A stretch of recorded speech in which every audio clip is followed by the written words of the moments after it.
오늘 함께 나누는 하나님의 말씀을 나눌 때에 전에 보지 못하던 것 보고, 전에 깨닫지 못하던 것 깨달으시고, 전에 체험하지 못한 것을 체험하는 거룩한 축복의 현장이 되길, 말씀이 육신이 되어 우리 가운데 가시는 주님의 이름으로 축원합니다. 오늘 함께 생각을 나눈 말씀의 주제는 전도입니다. 여러분들은 어떠신지 모르겠지만 하나님께서 제게 주신 가장 큰 은혜를 꼽으라고 한다면 뭐니 해도 하나님의 자녀가 된 것입니다. 죄로 말미암아 영원히 죽을 수밖에 없었던 저를 주님의 이름으로 구원하여 주시고, 구원을 얻게 하시고 영생을 누리며 살아가게 하신 것, 그것은 하늘을 두루마리 삼고 바다를 먹물 삼아도 다 기록할 수 없는 하나님의 은혜임을 고백합니다. 하나님의 자녀가 된 것도 감사한데 저는 목사가 되었습니다. 부족한 게 많습니다. 모자란 구석이 있습니다. 제가 제 자신을 잘 알고 있지 않습니까? 연약한 구석들이 있습니다. 그럼에도 불구하고 주께서 피로 값주고 세우신 교회와 성도들을 섬길 수 있는 목회자로 부르시고 세워주셨습니다. 이 세상에서 제가 할 수 있는 일, 그리고 보람을 느낄 수 있는 일, 그리고 영광이 될 수 있는 일들이 어디 한두 가지겠습니까? 그럼에도 불구하고 주님의 몸된 교회와 성도를 섬기는 일이 힘들지만, 그럼에도 불구하고 생각할수록 하나님의 은혜이구나 하고 감사드리는 내용입니다. 하나님이 같은 놀라운 은혜를 만남을 통하여 제게 주셨습니다. 다시 한번 말씀드립니다. 이 놀라운 은혜를 하나님께서는 제게 만남을 통해 주셨습니다. 그 중에서 가장 귀하고 복된 만남은 바로 믿음의 부모님과의 만남입니다. 믿음의 부모님을 통하여 예수님을 알게 되었습니다. 믿음의 부모님을 통해 저를 향하신 하나님의 비전을 깨닫게 되었습니다. 믿음의 부모님의 가르침과 기도 가운데 성장했습니다. 부모님의 사랑을 통해서 주님의 사랑을 깊게 체험하게 되었습니다. 제가 이처럼 여러분들 앞에 서서 하나님의 자녀가 된 것, 목사가 된 것, 이건 너무 감사한 일이고 은혜입니다. 고백하는 그 이면에는 믿음의 부모님과의 만남이 있었기 때문입니다. 이렇게 해서 한 가지 질문이 생깁니다. 그러면 제게 같은 선한 영향을 끼치신 부모님은 어떻게 해서 예수님을 믿게 되었을까? 그런 질문이 생기지 않겠습니까? 저는 잘 모르지만 어떤 분들이 저희 부모님에게 예수님을 전했기 때문에 저희 부모님들이 예수님을 믿게 되지 않았겠습니까? 그러면 저희 부모님들에게 예수님을 전한 그분들은 또 어떻게 예수님을 믿게 되었을까요? 전혀 제가 모르는 어떤 분들이 그분들에게 예수님을 전했기에 그분들도 예수님을 믿고 복음을 전하지 않았겠습니까? 이렇게 계속해서 추적해 가다 보면 이 땅에 처음 들어와서 생명을 걸고 복음을 전한 선교사님들을 자연스럽게 떠올리게 되겠지요. 사진 하나 보시겠습니까? 서울에 있는 양화진 외국인 요지입니다. 수많은 분들이 저 자리에 잠들어 계십니다. 그 가운데 142분, 여기에는 어린아이도 있습니다. 갓 태어난 지 몇 개월 되지 않는 분의 무덤도 있습니다. 맞습니다. 142분. 많은 분들 가운데 이분들이 바로 이 땅에 처음 들어와서 복음을 전하다가 하나님의 부르심을 받고 먼 이국 땅에 묻힌 분들의 숫자입니다. 이분들이 지금은 살기 좋은 나라가 되었지만 100여 년이 훨씬 넘는 그 시점에 이 미제의 땅에 와서 생명을 걸고 복음을 전하다가 이렇게 부르심을 받고 묻혀 있습니다. 맞습니다. 이분들이 이 땅에 와서 복음을 전한 결과 저와 여러분들이 이처럼 예수님을 믿게 된 것이지 않겠습니까? 그러면 이 땅에 와서 복음을 전한 선교사님들은 어떻게 예수님을 믿게 되었을까요? 전혀 알 수 없는 어떤 누군가가 그분들 각자에게 복음을 전한 결과이지 않겠습니까? 이렇게 또 수없이 이렇게 추적을 해갑니다. 생각을 해갑니다. 그러면 딱 복음이 시작된 지점을 만나게 됩니다. 시작점입니다. 복음의 시작점이 어디일까요? 맞습니다. 바로 하나님입니다. 하나님의 사랑이 바로 복음의 시작점입니다. 그 하나님의 사랑이 어떻게 시작되었는가? 하나님은 요한 사도를 통하여 우리에게 이렇게 증언하고 계시지요. 하나님의 사랑이 우리에게 이렇게 전해졌다. 요한일서 4장 9절부터 10절까지의 말씀 같이 한번 읽어보실까요? 읽습니다. 시작. 하나님의 사랑이 우리에게 이렇게 나타난 바 되었으니 하나님이 자기의 독생자를 세상에 보내심은 그로 말미암아 우리를 살리려 하심이라. 사랑은 여기 있으니 우리가 하나님을 사랑한 것이 아니요 하나님이 우리를 사랑하사 우리 죄를 속하기 위하여 화목제물로 그 아들을 보내셨음이라. 하나님의 사랑이 이렇게 우리에게 전해졌음을 선언하고 있는 말씀이지요. 맞습니다. 성자 하나님께서 성부 하나님의 뜻을 쫓아 하늘 영광 보좌 버리시고 낮고 천한 이 땅에 오셔서 모든 인류의 죄를 짊어지시고 십자가 위에 죽임을 당하셨습니다. 그러나 죽음의 권세를 이기시고 사흘 만에 부활하셨습니다. 그로 인하여 우리 인간의 죄의 문제와 죽음의 문제가 해결되었습니다. 그러면 누구든지 예수 그리스도를 구주로 영접하는 사람은 구원을 얻습니다. 영생을 얻게 됩니다. 믿으시면 아멘 하시지요. 하나님의 사랑이 예수 그리스도 독생자를 통하여 이처럼 우리에게 전해졌습니다. 2000년 전 죽음의 권세를 이기시고 부활하신 주님께서 주님을 따르던 제자들에게 이렇게 명령하셨습니다. 마태복음 28장입니다. 그러므로 너희는 가라. 염두에 두시기를 바랍니다. 너희는 가라. 너희는 가서 모든 민족을 제자로 삼고 아버지와 아들과 성령의 이름으로 세례를 주고 내가 너희에게 분부한 모든 것을 가르쳐 지키게 하라. 볼지어다 세상 끝날까지 내가 너희와 항상 함께 있으리라 명령하시고 약속하셨습니다. 부활하신 주님께서 그냥 승천하신 것이 아니라 40일 동안 이 땅에 머물러 계셨습니다. 그때 하나님 나라에 대하여 가르치셨습니다. 성천하시지요. 성천하시기 전에 주님이 이런 말씀을 또 하신 거 기억하시지요? 오늘 본문 말씀입니다. 오직 성령이 너희에게 임하시면 너희가 권능을 받고 예루살렘과 온 유대와 사마리아와 땅끝까지 이르러 내 증인이 되리라. 방금 소개해드렸던 두 말씀을 연결시키는 키워드가 하나 있습니다. 그것은 바로 너희입니다. 너희는 가라. 오직 성령이 너희에게 임하시면 너희는 누구입니까? 맞습니다. 1차적인 의미는 바로 예수님의 제자들입니다. 그들은 주님께서 나를 따라오너라 초청했을 때 모든 것을 버려두고 즉시로 주님을 따라 나선 사람들이지 않습니까?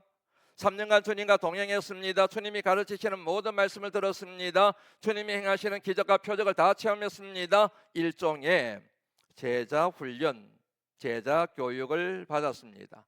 그러나 주님이 붙잡히시자 죽음을 두려워한 그들은 자기들만 살겠다고 주님을 버리고 다 도망을 갔습니다.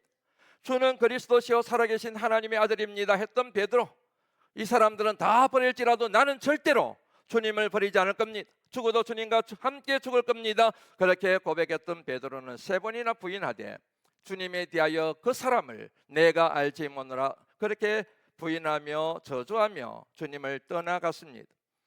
그러나 주님께서는 약속의 말씀대로 앞서 선언했던 것처럼 죽음의 권세를 이기시고 부활하셨습니다. 믿으시면 아멘 하시지요. 부활하신 주님께서 주님이 붙잡히고 죽임을 당하신 이후 유대인들을 두려워하여 방에 들어가 문을 잠그고 있던 그들에게 찾아가셔서 이렇게 말씀하셨습니다.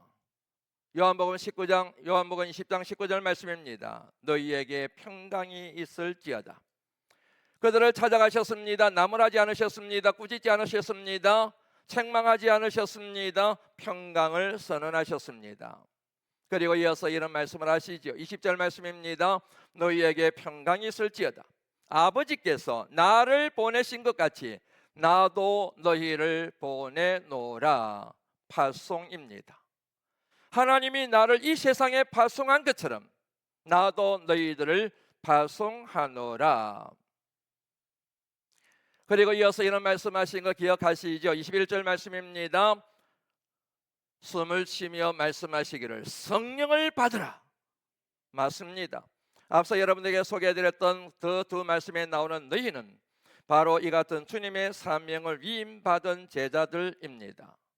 다시 말씀드리면 주님의 피 묻은 복음을 만방에 선포할 것을 위임받은 부르심을 받은 사람들입니다. 바로 그들에게 성령이 임합니다.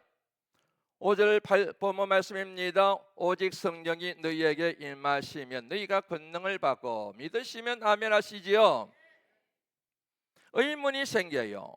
성령이 임하면 권능을 받는다 그랬는데 도대체 성령의 권능이 뭘까? 여러분들은 뭐라고 생각하십니까? 방언입니까? 좋습니다. 예언의 능력입니까? 좋습니다. 통변의 언어사입니까? 좋습니다. 질병을 고치는 능력입니까? 좋습니다. 그런데 이 말씀을 보시면 우리 생각을 조금 수정해야 되지 않을까 여겨집니다. 고린도전서 13장 1절 말씀 보시겠습니까? 내가 사람의 방언과 천사의 말을 할지라도 사랑이 없으면 소리나는 구리와 울리는 꽹과리가 되고, 내가 예언하는 능이 있어 내가 예언할 수 있는 능력이 있을지라도, 그리하여 모든 비밀과 모든 지식을 안다 할지라도, 심지어는 내게 산을 옮길 만한 믿음이 있을지라도 사랑이 없으면 아무것도 아니다. 맞습니다. 성령의 권능은 바로 사랑의 권능입니다. 어떤 은사를 말하든 어떤 성령의 권능과 권세를 말하든 어떤 기적을 얘기하든 사랑이 없으면 아무것도 아닙니다. 성령의 권능의 핵심 가치는 바로 사랑입니다. 그 사랑의 속성이 있습니다. 바로 움직이는 것입니다. 사랑은 정적인 것이 아닙니다. 사랑은 동적인 것입니다. 예루살렘에서 유다로 움직이는 것입니다. 유다에서 다시 사마리아로 움직이는 것입니다. 심지어는 땅끝까지 움직이는 것, 이것이 바로 성령 받은 가장 강력한 증거요, 최종적인 증거라는 사실을 오늘 본문 말씀을 들여다보면 알 수가 있습니다. 아무리 방언을 한다 할지라도, 예언의 능력이 있다 할지라도, 죽은 자를 살리는 능력이 있다 할지라도 그 같은 능력은 얼마든지 사탄도 할 수가 있습니다.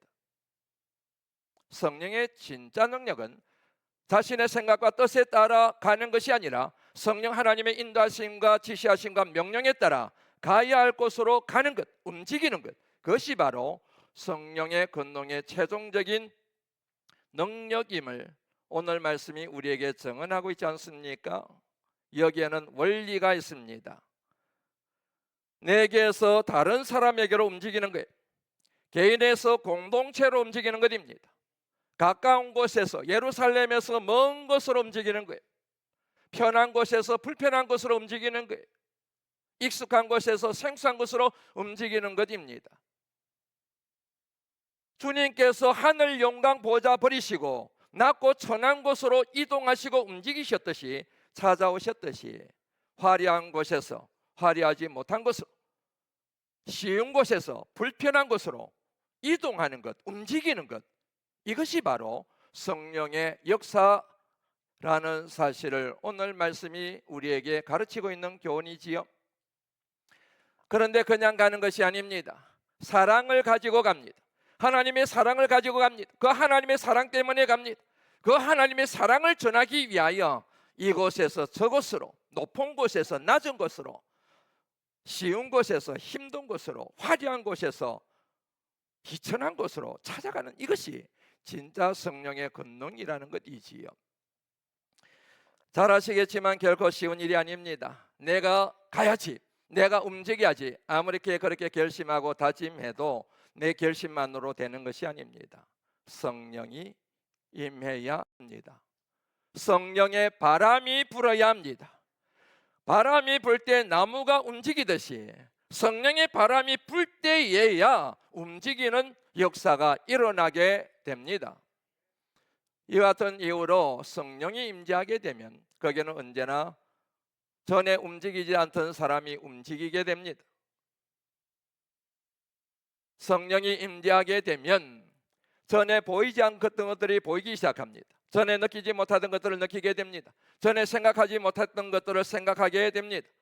성령이 임재하게 되면 전에 하기 싫었던 일이 재미있게 하게 됩니다. 전에는 가기 싫었던 것이 성령이 임재하게 되면 자원하는 마음으로 움직이게 됩니다. 오직 성령이 너희에게 임하시면 너희가 권능을 받고 예루살렘과 온 유다와 사마리아와 땅끝까지 이르러 지평의 확장입니다. 사고의 지평이 확장됩니다. 성령이 임재하게 되면 관심의 지평이 확장되며 기도의 지평이 확장되며 비전의 지평이 확장되는 역사가 반드시 일어나게 되어 있습니다. 수십 년 동안 예수를 믿고 그리고 성령을 받았다고 아무리 얘기를 해도 지평이 확장되지를 않고 그 지평이 자기 중심으로만 굳어져 있다고 한다면, 자기 가족만 생각한다고 한다면, 내 한 몸 이 땅에서 잘 먹고 잘 사는 것에만 천착하여 있다고 한다면 그런 사람을 일러서 어찌 성령 충만한 사람이요 성령의 권능을 가진 사람이라고 말할 수가 있겠습니까? 맞습니다. 이것이 바로 성령 받은 사람에게 나타나는 변화입니다. 이것을 일러서 부흥이라고 얘기하는 거예요. 다시 말씀드립니다. 성령이 내게 임재합니다. 주님의 거룩한 복음으로 인하여 내 안에 거룩한 변화가 일어나게 됩니다. 이것을 일러서 부흥, 리바이벌이라고 표현하는 것입니다. 부흥의 요체는 바로 예수 그리스도의 피 묻은 복음으로 인하여 내 안에 일어난, 내 심령 안에 일어나는 거룩한 변화, 그게 부흥입니다. 이 같은 개인적인 부흥이 일어나는 사람들이 신앙 공동체인 교회 안으로 들어오게 되면 그 공동체는 부흥의 역사가 일어나게 됩니다. 개인적으로 심령의 변화를 불러일으킨 부흥의 역사를 경험한 사람이 가정 안으로 들어가게 되면, 가문 안으로 들어가게 되면 그 가정은 예수 믿는 가정이 되며 믿음의 명가를 이루는 역사가 나타나게 됩니다.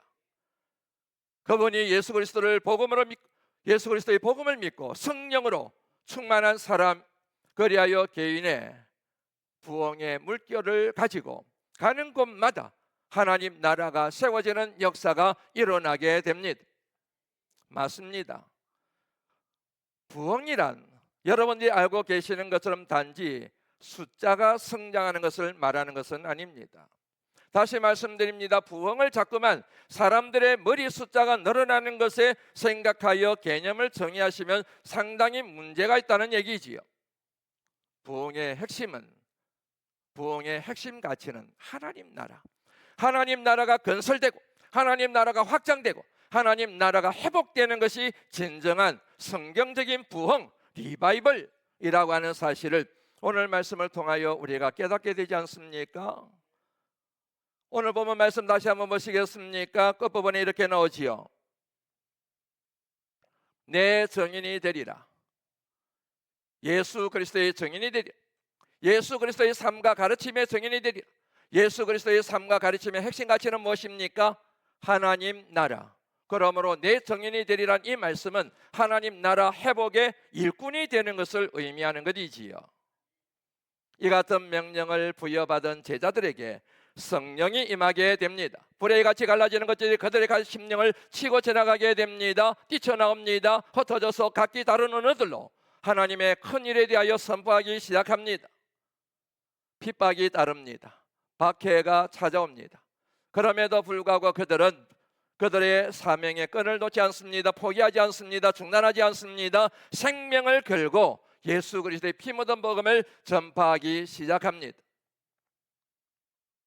이때 그들의 심정을 이해할 수 있는 말씀이 사도행전 20장 24절 말씀에 나옵니다. 나의 달려갈 길과 주 예수께 받은 사명 곧 하나님의 은혜의 복음을 정언하는 일을 마치려 하면은 나의 생명을 조금도 귀한 것으로 여기지 아니하노라.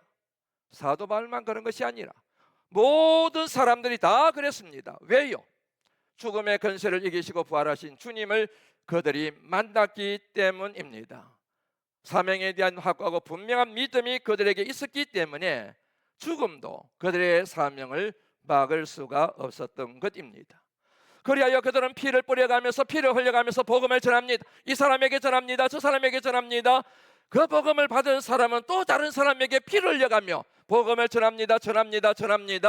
결국 그 복음이, 십자가 피 묻은 복음이 로마를 정복합니다. 그 피 묻은 복음이 서유럽으로 건너갑니다. 동유럽으로 건너갑니다. 신대륙으로 건너갑니다. 거기에서 은혜를 받은 사람들이 고향을 떠나서 어린 자식을 데리고 그 좋은 직업을 다 포기하고 미지의 땅 조선으로 와서 복음을 전합니다. 그러다가 풍토병에 걸려서 한 분, 두 번씩 돌아가십니다. 어린아이가 태어난 지 얼마 되지 않아서 하나님 품에 안기게 됩니다. 그분들이 묻힌 요역이 양화진에 있는 선교사 요역이라고 하는 것이지 않습니까? 우리는 복음을 함부로 복음이라고 말하면 안 됩니다. 그리스도의 복음을 언제나 우리는 피 묻은 복음이라고 말해야 합니다. 거기에 두 가지 이유 때문입니다. 하나는 복음의 중심이 우리의 죄를 짊어지시고 십자가 위에서 죽임을 당하신 주님의 십자가 보혈이 중심을 이루고 있기 때문이요. 다른 하나는 피 묻은 복음이 증거되는 일에 피 묻은 복음이 이 사람에게서 저 사람에게로, 이 나라에서 이 나라로, 저 나라로 옮겨질 때에 수많은 사람들이 피 흘려 죽었기 때문에, 그래서 복음을 그냥 복음이라고 말하면 안 되고 피 묻은 복음이라고 말해야 하는 것입니다. 그리하여 드디어 피 묻은 복음이 저와 여러분들에게까지 미치게 되었습니다. 수많은 사람들의 죽음과 수많은 사람들의 헌신과 수많은 사람들의 피 흘림으로 우리에게 이 피 묻은 복음이 전해졌고, 우리 모두는 다 그 복음을 받아들이며 이 복음으로 말미암아 내가 구원을 얻었다고 하나님 앞에 감사와 찬양과 영광을 올려드리고 있는 것이지 않습니까? 그러므로 오늘 이 자리에 앉아있는 우리 모두는 다 주님의 피 묻은 복음에 대하여 빚진 사람들입니다. 빚을 지고 있어요. 빚을 졌으면 빚을 갚아야지요. 어떻게 그 빚을 갚아야 됩니까? 맞습니다. 누군가가 자신을 희생하여 자기를 희생시켜 심지어는 자신의 가정과 자식들을 읽어가면서까지 피 묻은 복음을 전했던 것처럼 나도 누군가에게, 복음이 필요한 사람에게 복음을 전하는 것이 우리가 감당해야 될 책무이지 않습니까?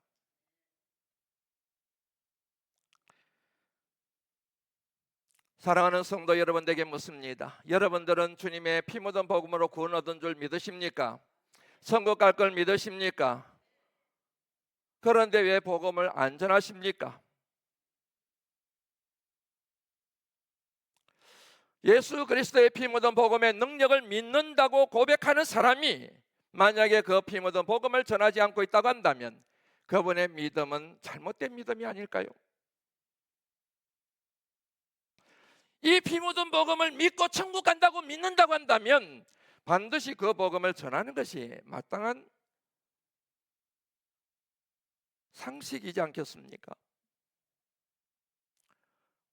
이 말씀을 묵상하면서 하나님께서 제게 이런 통찰력을 주셨습니다. 헌금을 떼먹는 것도 도둑질이지만, 그러나 가장 악한 도둑질은 복음을 전하지 않는 것이다. 내가 예수 그리스도의 피 묻은 복음을 받았음에도 불구하고, 거론했음에도 불구하고 그 복음을 누군가에게 전해야 되는데 전하지 않냐고 나만 간직하고 있는 것, 그것은 구원의 은혜와 복음의 은혜와 십자가 능력을 도둑질하는 것이나 마찬가지다. 주님이 제게 그런 음성을 주셔서 제가 얼마나 하나님 앞에 회개했는지 모릅니다. 여러분들은 진실로 주님의 복음을 믿는다고 고백하셨으니 참으로 귀합니다. 사랑하는 성도 여러분, 전도하시기를 주의 이름으로 고면합니다. 때를 어떤지 못 어떤지 주님의 피 묻은 복음을 전하시기를 바랍니다. 은사 타령하지 마십시오. 복음 전하는 것은 은사로 하는 것이 아니라 복음 사명은 은혜로 하는 것입니다. 내가 복음을 전하지 못하고 있는 중요한 이유는 전도의 은사가 없는 것이 아니라 내 안에 십자가 피 묻은 복음의 은혜가 희미해졌기 때문에, 확신이 없기 때문에, 부끄럽기 때문에 복음을 전하고 있지 않는지 돌아볼 필요가 있지 않겠습니까? 특별히 여러분들에게 강력하게 권면합니다. 여러분들의 부모님 가운데 아직까지 피 묻은 복음을 받아들이지 않고 있는 분들이 계시지 않습니까? 여러분들은 주님을 믿음으로 천국 가신다면서요, 복음을 받아들이지 않으면 지옥 간다면서요. 그런데 왜 여러분들의 부모님에게 복음을 전하지 않고 계십니까? 시간이 없는데. 왜 여러분들의 자녀들에게 복음을 전하지 않으십니까? 왜 여러분들의 형제 자매들에게 복음을 전하지 않고 그냥 태연하게 태평스럽게 그렇게 시간을 낭비하고 계십니까?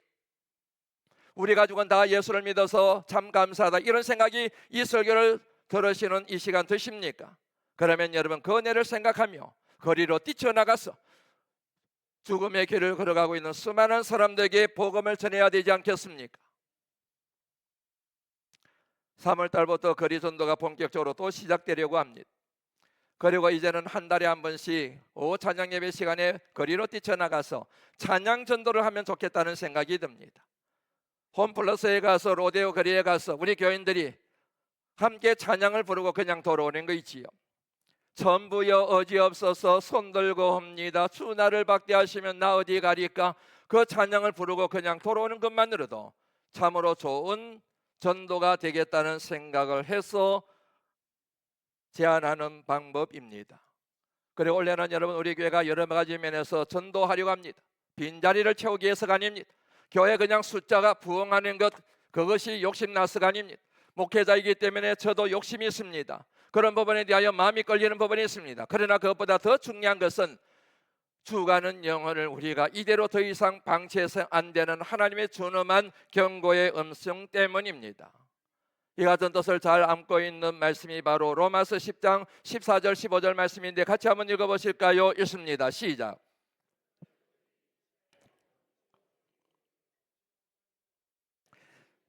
전파하는 자가 없이 어찌 들으리요? 보내심을 받지 아니하였으면 어찌 전파리요?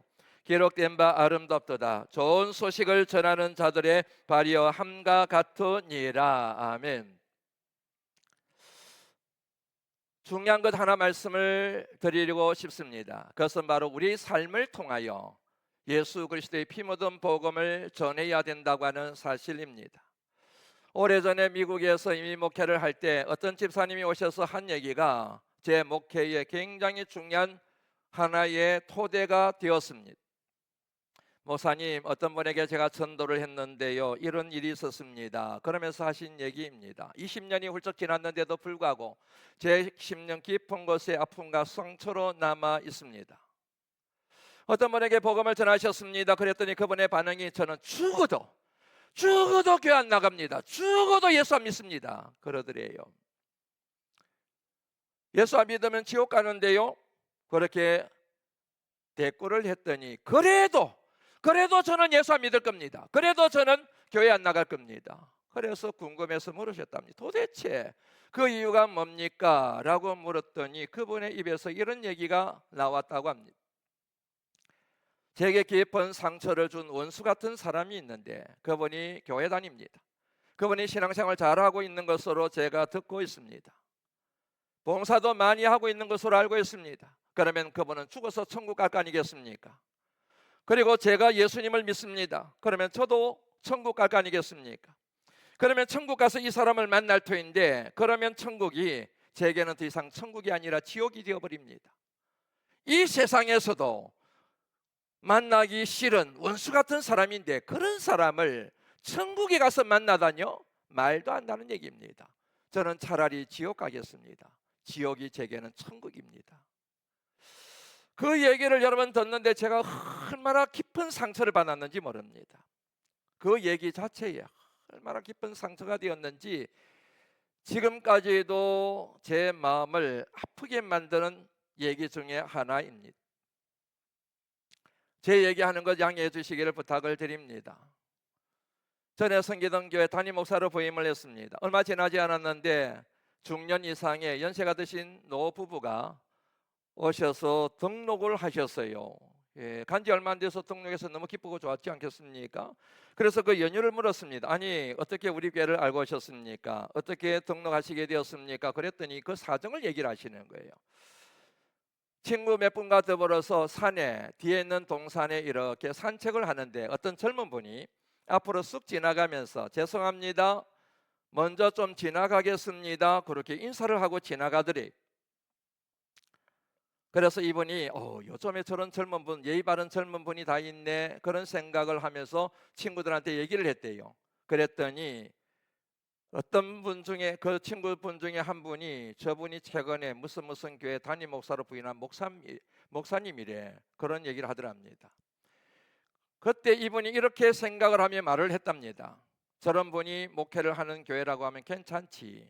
그렇지 않아도 내가 교회를 찾고 있던 상황이었는데 저 교회로 가면 되겠구먼. 그래서 오게 됐다는 얘기예요. 제가 그때 여러분 또 얼마나 큰 충격을 받았는지 모릅니다.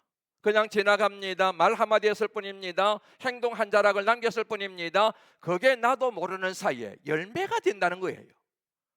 내가 좋은 말을 하고 좋은 행동을 누군가의 삶의 흔적에 남기게 되면 그게 아름다운 열매가 되지만, 나를 모른다고 해서 말을 함부로 하거나 행동을 함부로 하게 되면 그것이 나중에 선교의 걸림돌이 되고 복음 전도에 큰 장애가 된다는 준엄한 하나님의 음성을 들었기 때문에 소름이 끼칠 정도로 놀랬다는 이야기입니다.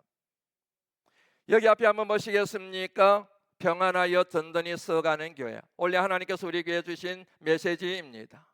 교회는 언제나 든든해야 됩니다. 그리고 교회는 언제나 성장하고 부흥해 가야 됩니다. 그런데 평안하여 든든히 서가는 교회가 되기 위한 하나의 조건을 사도행전 9장 31절 말씀을 통하여 하나님이 우리에게 제안하셨습니다. 그것은 바로 평안입니다. 교회가 시끄럽습니다. 큰 소리가 납니다. 교회 내 원망과 불평이 막 쏟아져서 밖으로 흘러나가기 시작합니다. 그러면 여러분 듣지 않는 것 같아도 다 듣고 있습니다. 그 교회 또 싸웠다며, 그 교회 또 큰 소리 났다며. 그런 교회를 가더라도 그런 교회는 가면 안 되지. 이게 여러분 이 지역사회에 쫙 퍼지게 됩니다. 그러면 교회가 어떻게 하나님의 교회가 될 수가 있으며, 우리 교회의 주인 되시는 하나님께서 그런 교회와 그런 교회 성도들을 어찌 칭찬하시며 축복하시겠습니까? 그래서 이런 말씀이 나오게 된 것이지요. 너희는 세상의 소금이라, 너희는 세상의 빛이라. 그리고 이어서 이런 말씀으로 정리하고 있습니다. 마태복음 5장 16절 말씀 한 목소리를 읽습니다. 읽습니다. 시작.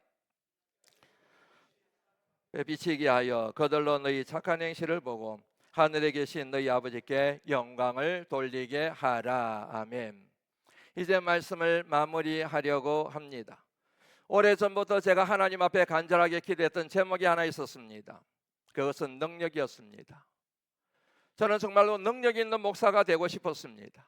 그래서 이 능력을 구하기 위하여 금식 기도도 많이 하고 산기도도 정말 많이 다녔습니다. 하나님 제게 능력 주십시오. 하나님 저 능력 있는 목사 되고 싶습니다. 말씀의 능력을 주십시오. 기도의 능력을 주십시오. 가르침의 능력을 주십시오. 정말로 많이 기도했습니다. 그런데 하나님이 능력을 잘 안 주시는 것 같아요. 우리 교회 부임한 지 얼마 되지 않아서 한 13년 전이네요. 모 기도원에 금식하러 갔습니다. 하나님께 능력을 구하기 위한 목적이었습니다. 그곳에 가서 금식하며 하나님 앞에 대굴대굴 구르며 기도했습니다. 하나님 능력 주십시오. 왜 제게 능력 안 주십니까? 능력 있는 목사가 되게 해주십시오. 그렇게 하나님 앞에 간절하게 그야말로 떼굴떼굴 구르면서 간절하게 부르짖었습니다. 그런데 어느 날 저녁에 하나님께서 세미하게 제게 이렇게 말씀하시는 것 제가 분명하고 명확하게 들었습니다. 고 목사, 능력을 구하지 말고 은혜를 구해. 능력을 구하지 말고 은혜를 구해. 그 말씀 앞에 제가 얼마나 많이 울었는지 모릅니다. 그리고 이 같은 생각을 갖게 하셨습니다. 은혜 없이 능력만 있으면 교주가 된다는 것이지요. 능력보다 앞세워야 될 것은 은혜라는 얘기인 것이지요. 그때부터 제 기도가 바뀌었습니다. 하나님 제게 은혜를 주세요. 은혜를 주세요. 그래서 교인들의 가정에서 가서 기도할 때도 하나님 이 가정에 은혜를 베푸소서, 은혜를 베푸소서 하는 것이 제 기도의 중심 제목이 되었습니다. 그런데 불과 몇 년 전부터 제 기도가 바뀌어지기 시작했어요.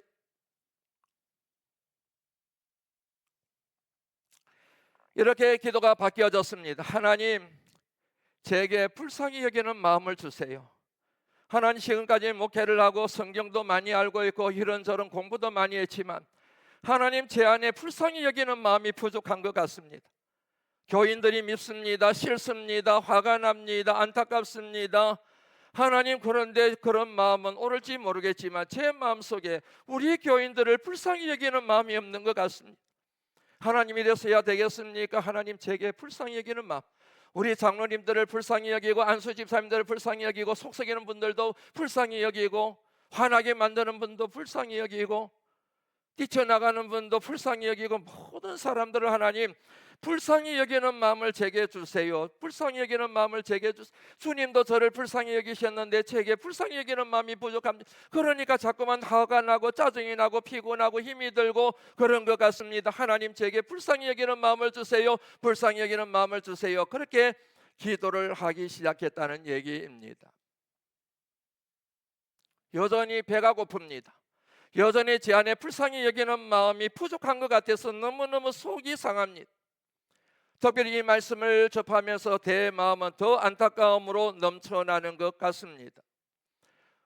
마태복음 9장 35절 말씀 보시겠습니까? 주님께서 공생의 기간 동안 하신 3대 사역이 나옵니다. 하나는 가르침의 사역이고 또 다른 하나는 전도의 사역이고 또 하나는 치유의 사역입니다. 이 같은 사역을 감당하신 주님의 사역의 원리가 36절 말씀에 나옵니다. 무리를 보시고 불쌍히 여기사.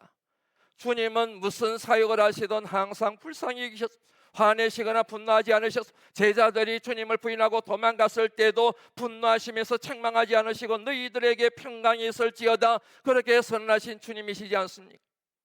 그 심령들을 불쌍히 여기지 않으면 나올 수 없는 말씀인 것이지요. 그 다음에 내용 보시겠습니까? 추수할 것은 많은데 일꾼이 적다. 그 당시에는 주님이 생각하시는 일꾼이 적을런지는 모르지만 저는 이 말씀을 접하면서 딴지를 걸고 싶었습니다. 지금은 일꾼 많은데 한번 여러분 생각해 보시겠습니까? 둘러보시겠습니까? 이 대한민국에 얼마나 많은 교회들이 있습니까? 교회 앞에 교회가 있습니다. 교회 앞에 교회 뒤에 교회가 있습니다. 1층에 교회가 있고 2층에 교회가 있고 앞 빌딩의 교회들이 그 층마다 있습니다. 얼마나 이 나라에 교회들이 많은지 몰라요. 그 교회 안에 얼마나 많은 일꾼들이 있는지 몰라요. 그런데도 불구하고 우리 사는 세상은 왜 이렇습니까? 왜 좌절과 절망이 넘쳐나며 왜 고통으로 신음하고 있습니까? 왜 그렇게 많은 사람들이 자살을 하고 있습니까? 일꾼이 없는 것이 아니라 교회가 없는 것이 아니라 불쌍히 여기는 마음으로 충만한 교회가 없는 것이 문제예요. 죽어가는 영혼을 불쌍히 여기고 우리가 살아가는 세상을 불쌍히 여기는 마음을 가진 목회자들과 성도들이 없기 때문에 우리 사는 세상이 이 모양이 된 것이 아닌가 하는 생각을 하게 됩니다. 주님이 찾으시는 교회, 주님이 사용하시고 싶어하는 일꾼은 죽어가는 영혼을 불쌍히 여기는 성도와 불쌍히 여기는 교회라는 생각에 저는 명확합니다. 저는 우리 바람발석교회가 건물을 자랑하고 땅을 자랑하는 교회가 아니고 숫자를 자랑하는 교회가 아니고 예산을 자랑하는 교회가 아니고 역사와 전통을 자랑하는 교회가 아니라 오늘 이 시대에 하나님이 보시기에 주님의 마음을 가지고 죽어가는 영혼을 불쌍히 여기는 마음으로 가득 찬 성도들이 10명이라도 있는 교회가 되기를 우리 하나님이 기대하고 그리고 소망하고 계신다는 생각을 하게 됩니다. 여기 있는 사랑하는 성도 여러분, 불쌍히 여기시기를 주의 이름으로 축원합니다.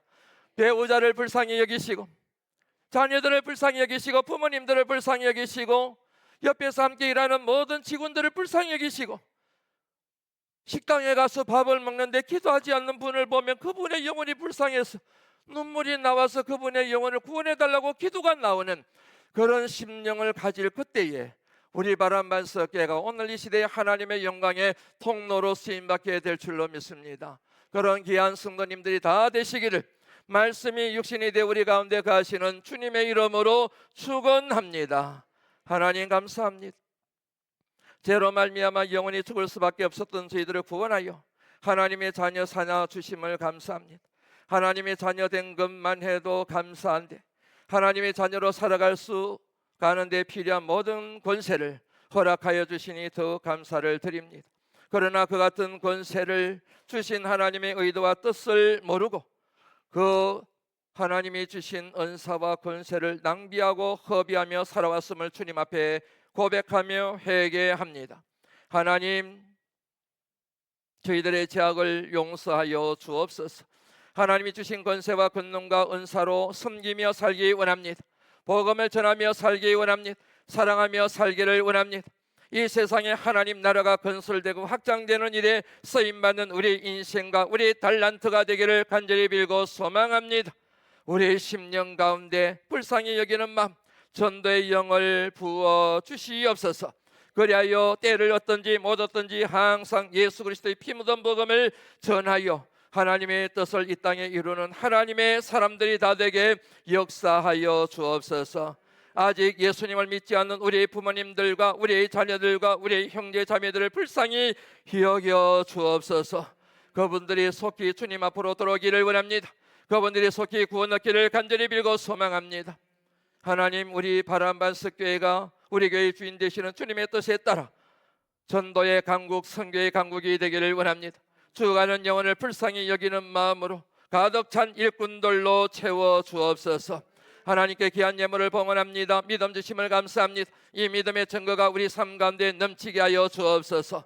특별히 이 물질이 선교와 구제와 전도를 위해 사용될 때 천만인이 주님 앞으로 돌아오는 귀한 마중물이 되기를 원합니다. 예수 그리스도 이름으로 간절히 축복하며 봉헌 기도 드리옵나이다. 아멘. 다 일어나셔서 함께 우리 파송 찬양 부릅니다. 기도하자. 우리 마음 합하여.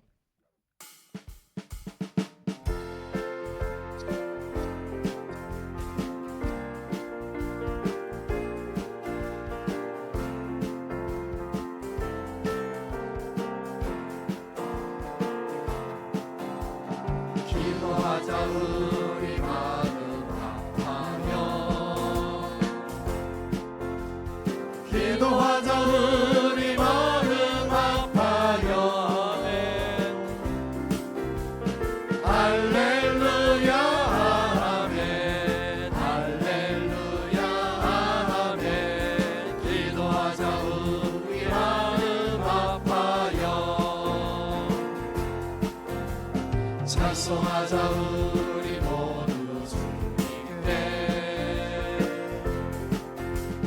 찬송하자. 우리 모두 주님께. 할렐루야 아멘. 할렐루야 아멘. 찬송하자. 우리 모두 주님께. 말씀 보자. 진리 덕을 삼고서. 말씀 보자. 진리 덕을 삼고서.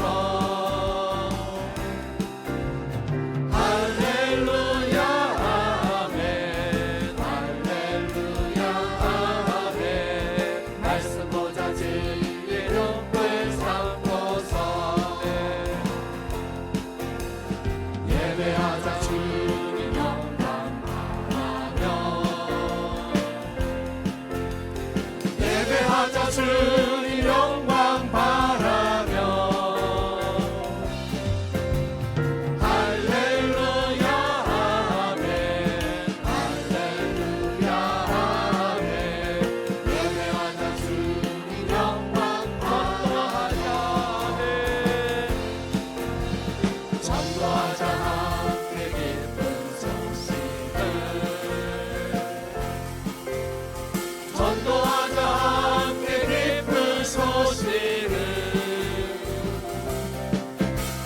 할렐루야 아멘. 할렐루야 아멘.